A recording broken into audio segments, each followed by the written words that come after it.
बहू ने भूलने की बीमारी से ग्रस्त बूढ़ी सास को धोखे से मंदिर में छोड़ दिया। यह बात जब बेटे को पता चली तो उसने ऐसा कदम उठाया कि जिसे देखकर बहू की रूह कांप गई। नमस्कार प्रिय दर्शकों, आज की हमारी कहानी बहुत ही शिक्षाप्रद, दिल को छू जाने वाली, प्रेरणादायक कहानी है।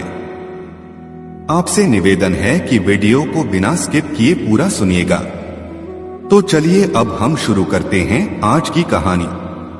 राधे श्याम की पत्नी रूपा चिल्लाते हुए कहती है, अजी सुनते हो, तुम्हारी अम्मा आज फिर से बाबूजी के नाम के रट लगाए हुए हैं। पूछ रही हैं कि बाबूजी क्यों नहीं आए, अब तक उनकी दवाई का समय हो गया है। राधे श्याम की पत्नी रूपा चिल्लाते हुए बोली। तो राधे श्याम ने कहा, रूपा तुम क्यों परेशान हो रही हो, तुम्हें पता तो है ना कि माँ को भूलने की बीमारी है, फिर क्यों सारा दिन चिल्लाती रहती हो। फिर मेरे सिर क्यों मर दिया इस मुसीबत को, मैं अपने बच्चे को देखूं या तुम्हारी अम्मा को, मैं तो परेशान आ गई हूं। दरअसल 6 महीने पहले तक राधे श्याम की अम्मा और बाबूजी अपने गांव में रहते थे। राधे श्याम की पत्नी रूपा को ना तो अम्मा बाबूजी के साथ रहना पसंद था और ना ही गांव की मेहनत भरी जिंदगी।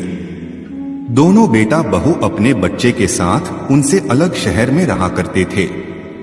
हालांकि राधे श्याम अपने अम्मा बाबूजी को छोड़ना नहीं चाहता था, लेकिन रूपा के आगे उसकी एक ना चलती थी। गांव में ही रहकर बाबूजी खेती किया करते थे और अम्मा, जिनका नाम कौशल्या देवी था, वे बाबूजी के साथ उनके काम में हाथ बटाया करती थी। इतना बुढ़ापा आने पर भी दोनों अपना काम खुद किया करते थे और अपनी जिंदगी में संतुष्ट थे। एक दिन राधे श्याम के बाबूजी रोजाना की तरह खेत में काम करते हुए खेत में पानी लगा रहे थे और उसका मेड़ काट रहे थे। वहीं अचानक बिल में से एक सांप निकलकर उन्हें डस लिया और उनकी जीवन लीला वहीं समाप्त हो गई। यह दुखद समाचार मिलने के बाद बेटा और बहू अपने गांव मां के पास पहुंचते हैं और वहां 15 दिन तक रहकर वापस शहर चले जाते हैं। पति के यूं चले जाने का सदमा अम्मा बर्दाश्त नहीं कर पाए। अम्मा बिल्कुल अकेली रह गई। अकेलेपन से धीरे धीरे उनकी दिमागी हालत बिगड़ने लगी और पड़ोस के कुछ लोगों ने अम्मा के बेटे राधे श्याम को फोन करके अम्मा के अकेलेपन का कारण तथा बिगड़ती तबीयत के बारे में जानकारी दी। हालांकि राधे श्याम की पत्नी रूपा अम्मा को पहले अपने पास रखने के पक्ष में बिल्कुल भी नहीं थी और उसने राधे श्याम को भी साफ साफ मना कर दिया था अम्मा को शहर ले जाने से। लेकिन जात, बिरादरी और रिश्तेदार क्या कहेंगे, इन सभी बातों का हवाला देते हुए राधे श्याम ने अपनी पत्नी रूपा को मना लिया और अपनी अम्मा को गांव से शहर ले आया। राधे श्याम ने अम्मा के दिमाग की कमजोरी को समझते हुए एक दिन उन्हें शहर के सबसे बड़े डॉक्टर के पास ले गया। डॉक्टर ने बताया कि यह एक दिमागी बीमारी है जो कि तनाव, डिप्रेशन, अकेलेपन की वजह से होती है। राधे श्याम, तुम एक बात ध्यान से सुनो, तुम्हें इनका बहुत ध्यान रखना है। इन्हें अकेले बाहर मत निकलने देना, क्योंकि ऐसे कोई भी दुर्घटना हो सकती है। थोड़ी थोड़ी देर बाद जो कुछ भी हुआ होता है यह भूल जाती हैं। इसी कारण तुम्हें परेशानी हो सकती है और अगर यह कभी बाहर जाए तो घर का एक सदस्य उनके साथ हमेशा होना चाहिए।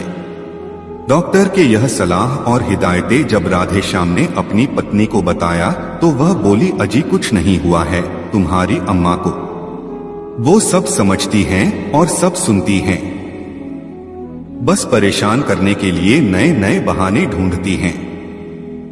वह बूढ़ी माँ कौशल्या जी अपने बेटे बहू के पास आ तो गई थी, लेकिन बहू के गुस्सैल स्वभाव के कारण वहां भी चैन से रहना संभव न था। उन सब के बीच में रहकर भी अम्मा अकेली थी। बेटा सुबह सुबह अपनी नौकरी पर चला जाता था और बहू रूपा की तो आंखों में अम्मा सारा दिन खटकती रहती। रूपा उन्हें ज्यादा भाव नहीं देती थी, बस 2 वक्त की रोटी खाना देकर अपना कोहराम पूरा कर देती थी। बैठे बैठे अम्मा भूल जाती थी कि उसके पति का देहांत हो गया है। उन्हें ऐसा लगता जैसे उनके पति अभी खेत से लौटेंगे और बोलेंगे, अरे कौशल्य, आज तो बहुत थक गया हूं, एक गिलास छाछ पिला दो। बाबूजी अम्मा की दुनिया से तो चले गए, लेकिन अम्मा के दिमाग और दिल में अभी भी बसे थे। मीठी मीठी यादों में खोई अम्मा एकदम से ठिठक गई जब उनकी बहू ने उन्हें हिलाकर कहा, अम्मा, अरे ओ अम्मा, बैठे बैठे मोटी हो जाओगी, थोड़ा काम कर लिया करो तो आपके हाथ पैर भी फरहर रहेंगे। अम्मा अपने आप को संभालते हुए उठ खड़ी हुई तो रूपा ने उनके हाथ में पोछा तथा बाल्टी से भरा पानी थमा दिया। अम्मा घर के आंगन में पोछा लगाने लगी। इतने में राधेश्याम तैयार होकर अपने ऑफिस के लिए जा रहा था कि अम्मा को पोछा लगाते हुए देखकर वह अपनी पत्नी रूपा से कहा, रूपा, तुम्हें पता है ना अम्मा की हालत का, अगर उन्हें कुछ हो गया तो क्या करेंगे हम। अपने पति राधेश्याम की बात सुनकर जैसे रूपा के तन बदन में आग लग गई। अरे क्या हुआ है अम्मा को, अच्छी भली तो है, सब काम कर सकती हैं, बिना मतलब ही बीमारी का नाटक किए बैठी हैं। थोड़ा बहुत घर का काम कर लेंगी तो घिस जाएंगी क्या तुम्हारी अम्मा। जाओ यहां, मैं सब संभाल लूंगी, रूपा रोब झाड़ते हुई अपने पति से कहती है। लेकिन राधेश्याम फालतू में रूपा से बहस नहीं करना चाहता था। वह रूपा के सामने कोई भी बात नहीं कहना चाहता था। राधेश्याम के दिल में अम्मा के लिए हमदर्दी साफ साफ दिखाई दे रही थी। वह दिल का बुरा नहीं था, लेकिन पत्नी के आगे उसकी बोलती बंद हो जाती थी। उस दिन के बाद से अम्मा रोज की सफाई और दूसरे छोटे मोटे काम किया करती थी। अब तो रूपा भी अम्मा से काम करवाना परच गई थी। वह रोज कोई ना कोई काम अम्मा से करवाती रहती थी। बहू के व्यवहार के कारण कभी कभी अम्मा बहुत उदास हो जाती थी। उनका अपने पोते के साथ खेलने का दिल करता था, लेकिन रूपा अपने बेटे को उनके नजदीक भी नहीं आने देती थी। कभी उसे अपने पास बुलाने लगती तो अम्मा को घूरते हुए रूपा अपने बेटे को उठाकर अंदर ले जाती। वह दूर से ही पोते को खेलते हुए देखती रहती और उसी में खुश हो जाती थी। एक दिन अम्मा का बाहर जाने का दिल हुआ। हालांकि अम्मा को राधेश्याम ने समझा दिया था कि अम्मा तुम कहीं बाहर मत जाओ, यदि कहीं जाना भी हो तो रूपा से कह देना, वह ले जाएगी। लेकिन बेचारी अम्मा कौशल्या जी बेटे द्वारा दी गई हिदायत को भूल गई। उन्होंने अपनी बहू रूपा से कहा, बहू, मैं बाहर दरवाजे के चबूतरे पर बैठी हूं, थोड़ा देर हवा खा लेती हूं। यह कहकर अम्मा दरवाजे के बाहर निकल गई। बाहर बैठे बैठे अम्मा के मन में पार्क में घूमने की इच्छा हुई और अम्मा पार्क में चली जाती हैं। उस समय तक तो उनको याद था, लेकिन जब वापस लौटने लगी तो वे भूल गए कि उनका घर कहाँ है। बेख्याली में भटकती इधर उधर टहलने लगी, सोचने लगी कि अब घर कैसे जाऊंगी। डर के मारे रोने लगी। रूपा ने अम्मा की कोई खोज खबर नहीं ली और शाम को जब राधेश्याम घर आ रहा था तो देखा कुछ लोग एक औरत से पूछ रहे हैं, माँ जी आप कहाँ रहती हो, कुछ तो बताओ। पास जाकर देखा तो वह उसकी अम्मा थी। राधेश्याम अम्मा को लेकर घर आ गया और डांटने लगा, माँ जब तुम्हें मना किया था बाहर नहीं जाना है तो क्यों गई। और रूपा तुम तो देख सकती थी ना कि अम्मा के दिमाग की हालत खराब है, वह ठीक नहीं है, क्यों जाने दिया अम्मा को बाहर। उधर रूपा चिल्लाते हुए अपने कमरे से बाहर निकल आई और बोली, खुद तो आप सारा दिन बाहर चले जाते हो और अपनी भुलाकर माँ की जिम्मेदारी मुझ पर छोड़ जाते हो। सुनती कहाँ है वो मेरी, चिल्लाना है तो अपनी अम्मा पर चिल्लाओ, मुझ पर नहीं। बहू बेटों के बीच होने वाली लड़ाई का कारण खुद को जानकर अम्मा सहम गई। अपने बेटे बहू के घर आकर अम्मा की हालत और ज्यादा खराब होती जा रही थी।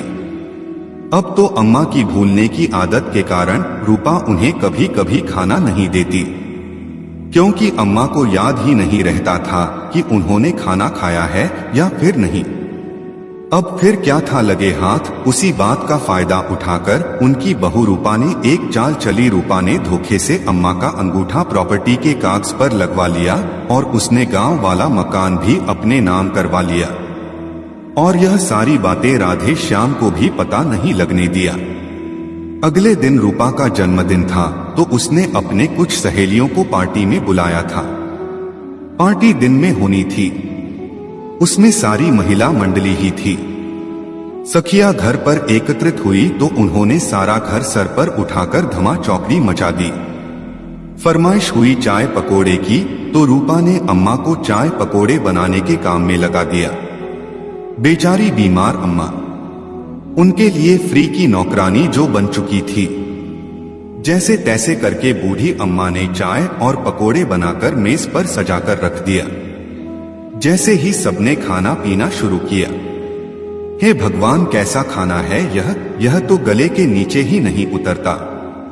छी छी छी रूपा, यह क्या खाना बनाया है तुम्हारे सास ने? यही सब खिलाने के लिए तुमने अपने बर्थडे पार्टी में हम सबको बुलाया था। दरअसल अम्मा की दिमागी हालत खराब होने के कारण अम्मा ने चाय में चीनी की जगह नमक डाल दिया और पकौड़े में नमक ही डालना भूल गई। बस फिर क्या था, रूपा सारी सहेलियों के सामने ही अम्मा पर बरसना शुरू कर गई और खूब जली कटी हुई बातें सुनाई। थोड़ी देर बीतने पर सारी सहेलियां नाक मुंह सिकोड़ते हुए घर चली गई। उधर देखा तो अम्मा अपने पोते के साथ खेल रही थी। एक काम ठीक से नहीं होता, इनसे सारी सहेलियों के सामने नाक कटवा कर रख दी आपने मेरी। बोलते हुए रूपा अपने बेटे को खींचते हुए रसोई में लेकर चली गई। सामने देखा तो अम्मा ने गैस भी जली हुई छोड़ दी थी। गैस पर कढ़ाई चढ़ा था जिसमें तेल था, वह तेल भी धुंध धुंध कर पर जल रहा था और साथ में रूपा का दिल भी। अब तो हद हो गई, कहते हुए रूपा अपने कमरे में जाकर सोच विचार करने लगी। अगले दिन सुबह जब राधे श्याम चला गया तो रूपा अम्मा के पास आई और बोली, अम्मा चलो आज आपको मंदिर में माताजी के दर्शन करवाने के लिए ले चलती हूँ। आप कब से मंदिर जाने की जिद कर रही थी ना? अम्मा खुशी खुशी तैयार हो गई। जब से इस घर में आई थी आज से पहली बार इतनी खुशी उन्होंने कभी नहीं दिखाई, और होती भी क्यों ना, आखिर इतने दिनों बाद अम्मा एक मंदिर में जा रही थी और उनके मुंह से अनायास ही आशीर्वाद निकलने लगता है। जुग जुग ज्यो बहू, भगवान तुम्हारा भला करे। घर से निकलते हुए अम्मा उसे आशीर्वाद देती जा रही थी। मंदिर में पहुंचकर रूपा ने वही अम्मा को एक कोने में बिठा दिया। उसने कहा, अम्मा आप यहीं पर मंदिर के सीढ़ियों पर बैठिए, मैं प्रसाद लेकर आती हूं। यह बोलकर रूपा प्रसाद लेने चली गई, लेकिन सुबह से दोपहर हो गई, रूपा लौटकर नहीं आई। बेचारी अम्मा भूखी प्यासी वहीं बैठी रही। किसी ने प्रसाद दे दिया तो खा लिया। दोपहर को पुजारी ने देखा कि एक बूढ़ी औरत मंदिर की सीढ़ियों पर कब से बैठी है, तो वह उनसे पूछा, आप कौन हैं? माताजी कहां से आए हैं? यह सुनकर बेचारी अम्मा अपना नाम बताने में भी सक्षम नहीं थी, क्योंकि वे अपना नाम ही भूल गई थी। पुजारी ने थोड़ी देर तक इंतजार किया, लेकिन कोई नहीं आया, तो पुजारी ने लोकल न्यूज चैनल को फोन लगा दिया और सारी सूचना दे दी। थोड़े ही देर में वहां पर न्यूज चैनल के रिपोर्टर मंदिर में पहुंच गए और साथ में स्वयं सेवी संगठन के कार्यकर्ता भी, जिन्हें न्यूज रिपोर्टर ने खबर कर दी थी। वहां रिपोर्टर आधम की रिपोर्टर अम्मा से सवाल पूछते रहे, लेकिन वह बेटे के नाम के अलावा कुछ और बोल नहीं पाई। उन्होंने अम्मा की वीडियो बनाकर चैनल पर शेयर कर दिया और अम्मा से पूछताछ में जो थोड़ी बहुत जानकारी मिली वह भी उन्होंने न्यूज चैनल पर डाल दिया। जब शाम को राधे श्याम अपने नौकरी से घर आया तो हैरान होते हुए बोला, रूपा अम्मा क्यों नहीं दिखाई दे रही हैं? कहाँ गई हैं? अकेले तो कहीं जाती ही नहीं, अकेले तो वह जा नहीं सकती। मुझे क्या पता कहाँ गई है? तुम्हारी माँ बिना बताए कहीं भी चली जाती हैं। मैं तो तंग आ गई हूँ, उनकी इस भुलाने की बीमारी से अच्छा ही हुआ जो चली गई। रूपा चौरनी के भांति नजरें चुराते हुए बोली, यह तुम क्या कह रही हो रूपा? तुम्हें जरा भी तरस नहीं आता मेरी बीमार बूढ़ी अम्मा पर? पता नहीं कहाँ होंगी, किस हालत में होंगी, क्या कर रही होंगी। हे भगवान, मैं क्या करूं, कहाँ जाऊं, कहाँ ढूंढूं? राधेश्याम अम्मा की चिंता में डूब जाता है। फिर अपने आप को संभालते हुए अम्मा को ढूंढने में निकल पड़ता है। अम्मा जी को भूखा प्यासा जानकर संगठन के सदस्य उनके लिए खाना चाय लेकर आए। बेचारी भूख से तड़पती अम्मा खाने को देखकर जल्दी जल्दी खाने लगी। उधर न्यूज चैनल पर अम्मा का वीडियो देखकर किसी ने आकर अम्मा के घर का पता दे दिया। अम्मा को लेकर न्यूज रिपोर्ट और श्याम सेवी संगठन के लोग दिए हुए पते पर पहुंचे। देखा तो घर में एक बच्चा जोर जोर से रो रहा था। उसकी माँ उसे तरह तरह की चीजें देकर बहलाने की कोशिश कर रही थी, लेकिन इसके बावजूद भी वह चुप नहीं हो रहा था। लेकिन जैसे ही वह अम्मा को देखा तो दादी दादी चिल्लाते हुए उनकी ओर दौड़ा। अम्मा ने बड़े प्यार से उसे अपनी गोदी में ले लिया और उसे दुलारने लगी। बच्चा तुरंत चुप हो गया, लेकिन अम्मा को देखकर रूपा हैरान रह गई। वह अम्मा को नफरत से घूरती जा रही थी। रूपा को यकीन था कि अपने भूलने की बीमारी के चलते अम्मा की घर में वापसी कभी नहीं हो पाएगी। अम्मा को देखते ही जैसे उसके सारे अरमानों पर पानी फिर गया। घर पर आए रिपोर्टर और संगठन के सदस्यों ने रूपा से राधेश्याम का मोबाइल नंबर लिया और उसे फोन करते हुए तुरंत घर पहुंचने के लिए कहा। थोड़ी देर में राधेश्याम हैरान परेशान सा होता हुआ घर पर आ पहुंचा। आकर अम्मा को सही सलामत देखा तो जान में जान आई। घर में रिपोर्टर आए थे और रूपा से पूछताछ कर रहे थे। उन्होंने सारा मसला राधेश्याम को बताया। थोड़ी ही देर में पुलिस वहां पर आ पहुंची। कड़ाई से पूछताछ में रूपा ने स्वीकार कर लिया कि गांव वाला मकान अपने नाम करवाने के बाद वही अम्मा से छुटकारा पाने के लिए उसे मंदिर में छोड़कर आई थी। राधेश्याम को तो जैसे अपने कानों पर विश्वास ही नहीं हुआ। उसे ऐसा लगा जैसे उसके सिर पर आसमान टूट पड़ा हो। उसने यह सब सुनते ही रूपा को जोरदार थप्पड़ मारा। तुम्हारी इतनी हिम्मत कि तुमने मेरी बूढ़ी बीमार माँ को मंदिर में छोड़ा। इस पर रूपा चिल्लाते हुए बोली, हिम्मत तो तुमने अभी देखी कहाँ है, इससे भी बड़ा काम कर देती मैं। राधेश्याम का गुस्सा और भी 7वें आसमान पर पहुंच गया। राधेश्याम दूसरा थप्पड़ मारते हुए बोला, तुम्हारे कारण में इतने साल अपने माँ बाबूजी से अलग रहा। अब जब अम्मा बीमार हैं, तुम्हें तब पर भी उन पर तरस नहीं आया। उनका ध्यान रखने के बजाय तुमने उनकी हालत और भी खराब कर दी। घर में कोई लड़ाई झगड़ा न हो यह सोचकर मैं चुप रहा, लेकिन आज तो हद हो गई। तुमने एक बार फिर यह नहीं सोचा कि मेरे बेचारी अम्मा की क्या हालत है। यह कहकर वह अम्मा के पैर पड़कर बोलने लगा, मुझे माफ कर दो अम्मा, मैं तुम्हारा गुनहगार हूं।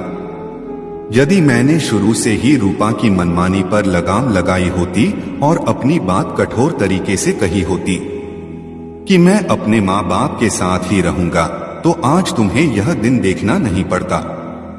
कहते हुए राधेश्याम की आंखों से अश्रुधारा बहने लगे। वहीं पर मौजूद इंस्पेक्टर साहब ने कहा, आज मैं आप लोगों को एक मौका दे रहा हूं। इसके बाद भी यदि तुमने अपनी माँ के ख्याल में थोड़ी सी भी लापरवाही बरती तो तुम्हें कानूनी कार्रवाई से कोई नहीं बचा सकता। इंस्पेक्टर ने राधेश्याम और रूपा दोनों को जोरदार फटकार लगाते हुए कहा। राधेश्याम इंस्पेक्टर के सामने हाथ जोड़कर खड़ा हो गया और बोला, मैं बहुत शर्मिंदा हूं इंस्पेक्टर साहब, आगे से मैं आपको कोई शिकायत का मौका नहीं दूंगा। ठीक है, लेकिन आप अपनी माँ जी का ख्याल ठीक ढंग से रख रहे हैं या नहीं, यह सुनिश्चित करने की जिम्मेदारी मैं स्वयं सेवी संगठन को दे रहा हूं, जो हर 2 दिन के बाद आपकी माँ जी का हालत जानने के लिए आएंगी।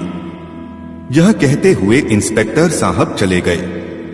संगठन के सदस्य जब जाने लगे तो जाते जाते थोड़ा रुक गए। रूपा से बोले, माँ जी की भूलने की बीमारी चाहे लाख बुरी हो लेकिन देखा जाए तो उसमें एक बहुत बड़ी अच्छाई भी है। वह यह कि उन्हें तुम्हारे बुरे कर्म कभी याद नहीं रहेंगे। यह सब सुनकर रूपा जैसे जमीन में गड़ गई। रूपा ने नजरें उठाकर अम्मा की तरफ देखा तो अम्मा अपने गोद में बच्चे को बिठाकर उसे चम्मच से दूध पिला रही थी। आज रूपा को अपने किए पर पछतावा हो रहा था। भरी आंखों से अम्मा जी के पैर छूकर उनके सामने हाथ जोड़कर खड़ी हो गई। अम्मा ने बहू की आंखों में पछतावे के आंसू देखकर उसे चुप कराया और गले लगा लिया। अम्मा को तो पता भी नहीं था कि उनकी बहू रूपा उन्हें मंदिर में छोड़ आई थी, उनसे धोखे से सारा जमीन हड़प लिया था। अम्मा ये सब सारी चीजें भूल चुकी थी। अच्छा ही है, अगर ये चीजें याद रहती तो उन्हें बड़ा दुख होता। और रूपा वहीं पर अच्छी पत्नी और अच्छी मां बनने का प्रण लेती है। प्रिय दोस्तों, यह कैसा बंधन है। माँ बाप का बच्चों के साथ, माँ बाप जो अपनी खुशियों को त्याग करके अपने बच्चे के लिए दुनिया भर की खुशी देते हैं, वहीं बच्चे अपने माँ बाप को कुछ नहीं समझते। उन्हें तो उनका शुक्रगुजार होना चाहिए कि हमारे माँ बाप ने हमें जीवन दान दिया, अनेक कष्टों को सहते हुए हमें सफल इंसान बनाया। कोई भी संतान चाहकर भी अपने माँ बाप का कर्ज कभी जीवन में भी नहीं उतार सकता। प्रिय दर्शकों, आपको यह कहानी कैसी लगी? कृपया अपनी राय कमेंट में दें। और हाँ, हमारे वीडियो को लाइक करें और इस वीडियो को अपने दोस्तों और परिवार के साथ शेयर करें और सब्सक्राइब करें। आपका जीवन मंगलमय हो, इसी कामना के साथ मिलते हैं अगले वीडियो में। आपका बहुत बहुत धन्यवाद।